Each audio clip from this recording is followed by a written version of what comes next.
अहिले अन्डा खाएर डाइटिङ गर्नु पर्यो।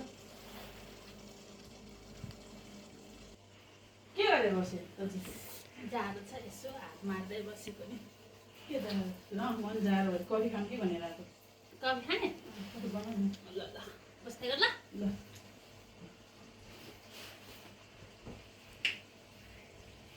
के रहेछ यो चाहिँ यसको अन्डाको रहेछ।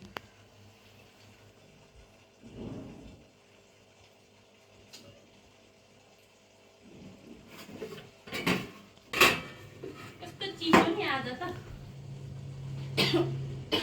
के भएको?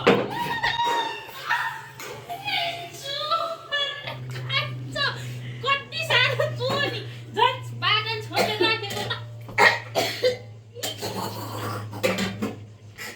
चुहो नि जतिखेर पनि चुहेर खाँदो रहेछ।